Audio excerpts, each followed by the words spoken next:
High বন্ধুরা, আসসালামু আলাইকুম। কেমন আছেন সবাই? আশা করছি ভালো। তো অনেক দিন পর আমি আসলাম ভিডিও নিয়ে। তো অনেক দিন ভিডিও আপলোড না করার কারণ হচ্ছে আমি এতদিন অসুস্থ ছিলাম, যার কারণে আজকে আমার ভিডিওটা ছাড়তে হচ্ছে। বন্ধুরা, আশা করছি আপনারা হয়তো আমার কথা শুনে অথবা চ্যানেলের অবস্থা দেখে বুঝে নিয়েছেন। এখন আমি এখানে একটি পাতাকপি ধুয়ে কুচিয়ে এবং চুলায় বসিয়ে দিয়েছি। এর মধ্যে দিয়ে দিব কাঁচামরিচ কুচি। কাঁচামরিচ কুচি না, কাঁচামরিচ ফালি করাগুলো দিব। তো একটু সামান্য লবণ দিয়েছি, দিয়ে একটু ভাপিয়ে নিয়েছি। তো আপনারা চাইলে এই মুহূর্তে হলুদের গুঁড়োটা ব্যবহার করতে পারেন, তবে আমি হলুদের গুঁড়োটা কিন্তু এই মুহূর্তে ব্যবহার করছি না। আমি একটু পরে হলুদের গুঁড়োটা ব্যবহার করব, শুধু তেলে দেওয়ার সময় ব্যবহার করব। এ পর্যায়ে আমার ভাপানো হয়ে গেছে বাঁধাকপিটা। এখন আমি নামিয়ে নেব এবং এটা ঢেলে তেলে দেব।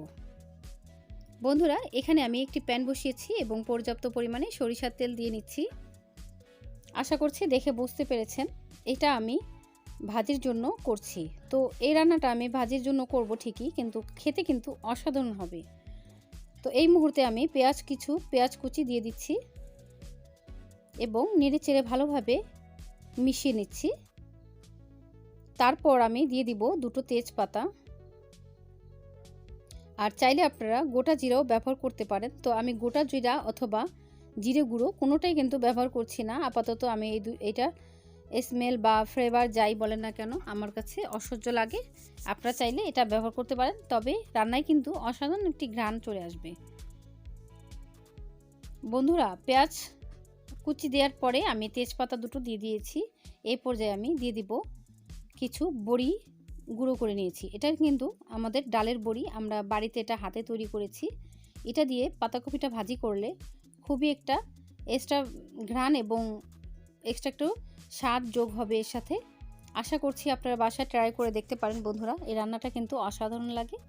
আশা করছি যারা ট্রাই না করেছেন তারা অবশ্যই ট্রাই করবেন এবং আমার রেসিপিটি ফলো করবেন।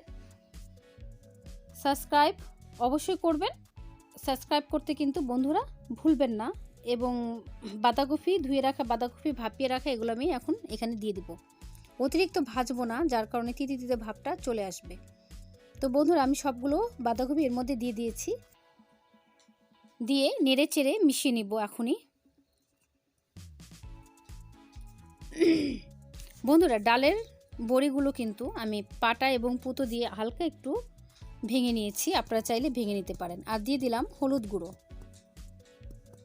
তো আপনারা এখনও দিতে পারেন, ইচ্ছা করলে ভাপানোর সাথে হলুদ গুঁড়োটা মিক্সড করতে পারেন।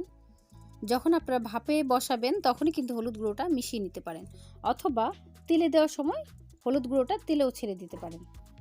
তো আমি বন্ধু আমার সুবিধার্থের জন্য আমি এখন ব্যবহার করেছি। আশা করছি আপনাদের এটা কোনো প্রয়োজন নেই। এই মুহূর্তে রান্নাটা হয়ে গেছে, এখন পরিবেশনের পালা। আশা করছি সবাই দেখে বুঝতে পেরেছেন এবং আমার পাশে থাকবেন, আমাকে সাপোর্ট করে যাবেন, এটাই আশা করি।